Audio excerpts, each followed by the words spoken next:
If you're a fan of this channel, then you're probably a fan of romance anime, just like me. But even if you aren't, you've probably heard of more popular ones like Kaguya-sama Love is War and Horimiya. These two shows are great and deserve all the praise that they get.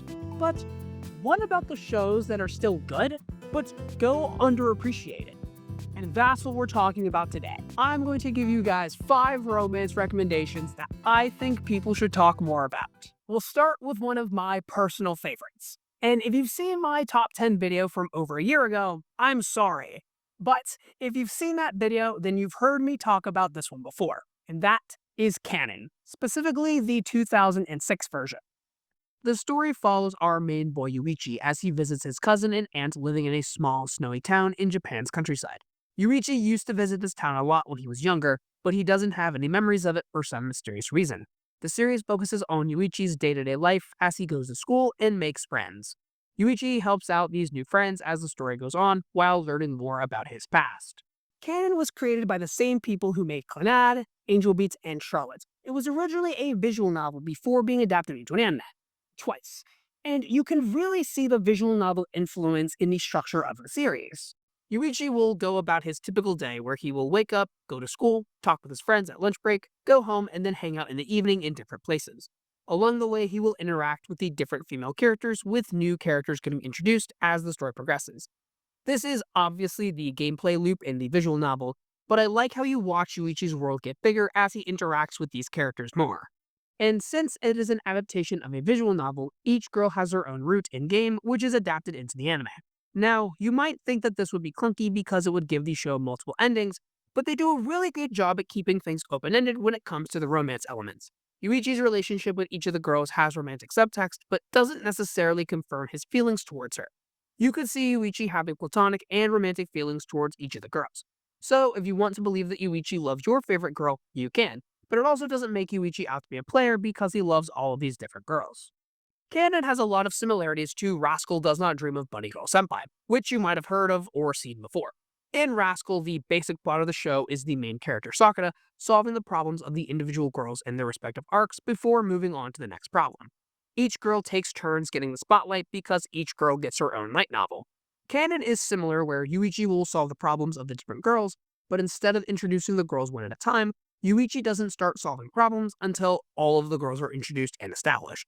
And while we are in the introduction stage, and even while Yuichi is solving a different problem, the show will drop hints to what one of the other girls is dealing with. Like, while Yuichi is trying to figure out who Makoto is, he discovers that Mai hangs out at school at night hunting demons. Gotta respect the womanly urge to hunt demons at night. Like Rascal, all of the problems of the girls in canon are supernatural in nature, and they are also very heavy-hitting. Canon, like the other key visual shows, is very emotional and it will make you cry.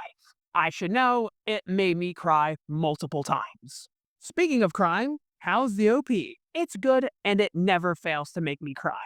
How's the ED? It's okay. Canon is a great emotional romance that I think everyone should check out. The visuals are a little outdated because it is old, but it's easy to get used to. Heck, you're probably used to it already just by watching this video. But how about we talk about something a little bit more recent? This next show is a harem. Now, I like harems, but I know that they can be a little divisive. So stick with me as I try to sell you on Orisuki, Are You the Only One Who Loves Me? Now, you have probably seen the main girl before because of her resemblance to a certain character from a certain series. You could look that one up on your own. But not a lot of people talk about the contents of the actual show.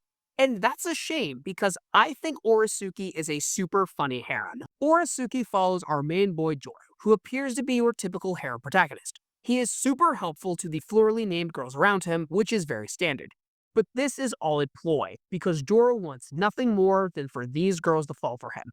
And he thinks his plan is working until the two girls, Cosmo and Wanda, Cosmos and Himawari, individually have him take a seat on Bench-kun. Yes, the park bench is a named character in this series. While on Bench-kun, the girls confess their love for Joro's best friend's son.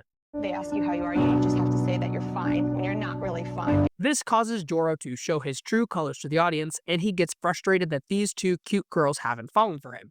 But Joro does get his wish when Pansy, the weird girl who Joro doesn't like, admits her feelings for him. And as the show progresses, a harem will form with Pansy as the center, giving us a look of a harem you might be familiar with. Orosuki looks like your average harem on the surface, but it adds a ton of humor and fourth wall breaks that allows it to stand out from its peers. I've already mentioned the running gag of Bench-kun, which is a very clever joke playing off the fact that a lot of rejection scenes take place on park benches. But there are also moments where Joro talks to the audience directly, and moments where the show plays with common tropes. I haven't seen Orosuki in a while, but I still remember how funny I found it when I first watched it. But it isn't just the humor that I also liked the characterization of Sun, Joro's best friend. Normally in harem anime, the male friend is an afterthought, but in Orosuki, Sun starts off as a rival for Joro. But as the series continues, he becomes more of a bro, always sticking by Joro's side, like during the pool episode and the last 3 episodes. I love this breath of fresh air that Sun brings to the harem genre by being an actual character rather than a typical background character like normal male best friends are.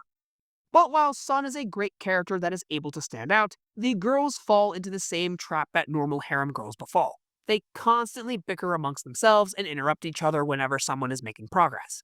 And none of them really stand out other than Pansy. And even when it comes to Pansy, I don't love her character. The show wants me to think that she is a crazy stalker weirdo, but it doesn't show me that often enough. I think the girls being lackluster is the biggest hit to the series. It's not like they're bad though, they just fall a little flat.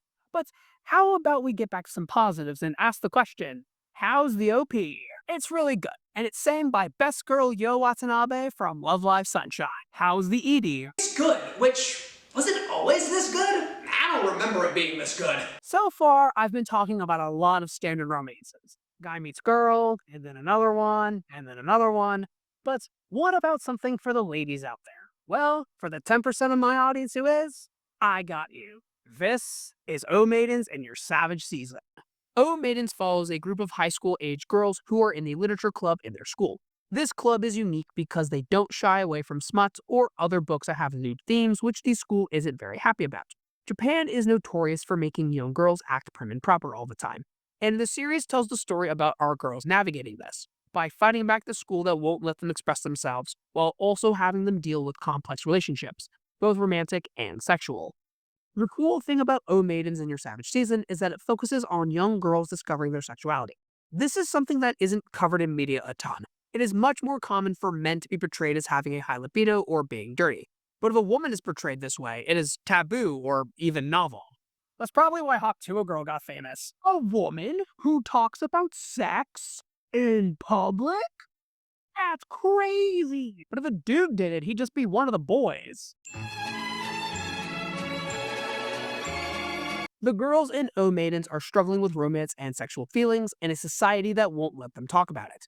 Each girl is going through something different, but each problem is very relatable and applicable to real life. There is a girl who is struggling with being a lesbian, a girl who is struggling with looking like a slut in front of her peers, well, more her friend, but kind of her too, and one girl who is pure drama.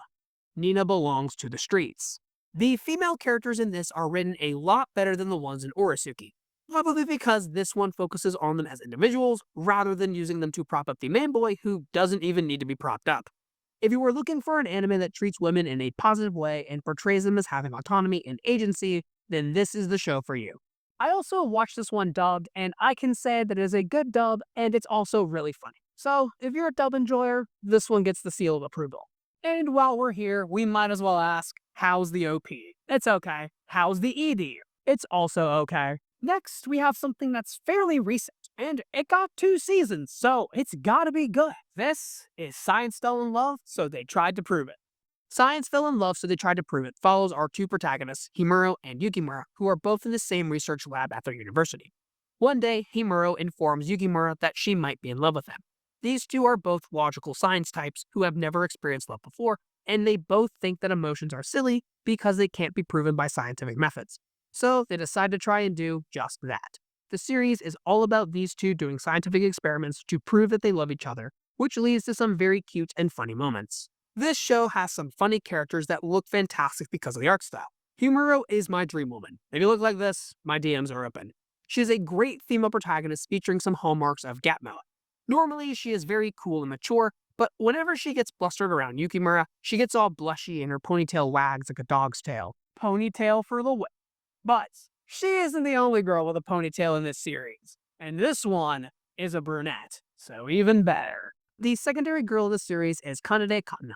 She is also a member of the same lab as Himuro and Yukimura. She is the straight woman of the series, constantly calling out the two characters when they are being ridiculous. She also has some tsundere tendencies, beating up Yukimura if he ever pisses her off. The best part of the series is the way it relates scientific studies to romance. Of course, there is an obvious link with hormones and endorphins, but they also compare romance to statistics, which is a bit of a reach, but it fits the ridiculousness of these two. There is even a part where the Kinsey scale, the scale that shows that sexuality is a spectrum, is related to the attraction of 2D characters, which is really fun, but I can't say that I didn't take slight offense to it. The use of real-world science makes you want to learn, and the show even teaches you in segments led by this bear mascot. And the show will always encourage you to look into things yourself. In fact, it made me look up and read an actual research paper. This thing legitimately started with, in this essay, I will. This is not normal essential reading material for when I watch an anime. I'm running out of segues. How are the OPs? OP1, it's okay. OP2, this is a banger. I listen to it all the time. How are the EDs? ED1, also a banger. I also listen to this one all the time. ED2, it's good. Science Fell in Love So They Try to Prove It is a fun romance with an interesting premise. It has 2 seasons, but season 2 ends on a slight cliffhanger, so be warned, you might be compelled to read after finishing it. And all of the characters are adults, which I'm just bringing up now because it helps me segue into the next series, which is all about middle schoolers flirting. Tsukigakure is a beautiful show that I wish more people would talk about. It follows our 2 main characters who go to the same middle school. Kotaro, our male lead, is a very average boy. Some would say bland. He enjoys reading and only hangs out with his 2 other friends. Akane is our female lead, and she is on the track team. These 2 do not know each other at all in episode 1, but they have an entire relationship in the span of 12 episodes. This show has a lightning fast pace, because Akane is on the track team. And now, I didn't mind this a lot when I was watching it, but I could see it being a negative. And another negative I see is the use of 3D animation. Did you say 3D? The studio will often use 3D models to fill out scenes with background characters, and it is really noticeable and kind of distracting. It's not X-arm levels of mixing 2D and 3D, but it is a little glaring. Another negative that I've seen about the show is that the show is middle schoolers flirting. I understand this criticism. I like when the characters are adults too, but I think this show does a good job of demonstrating what school relationships are like. School relationships are full of drama, and so is this show. And the characters don't always act rationally or logically because, well, they're prepubescent. That's how you most likely acted when you were 14 too.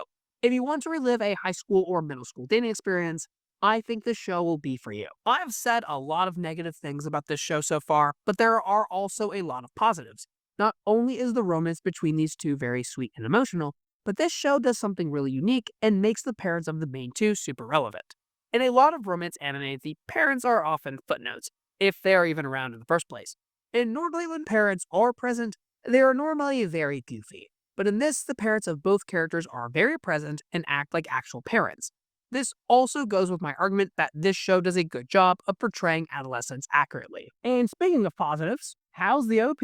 Told you I was running out of segues. It's good. How's the ED? It's also good. Also, fun fact, both songs are sang by known voice actress and my birthday twin, Nao Toyama.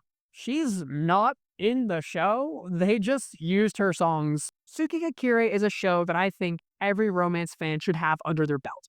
It has a good, realistic romance that is only held back by some shoddy 3D animation and some minor pacing issues. But I think everyone should check this one out, as well as the other shows I recommended on this list. And if you do, make sure to leave a comment and tell me what you think about them. And while you're down there, make sure to subscribe and leave a like. And with that, sayonara.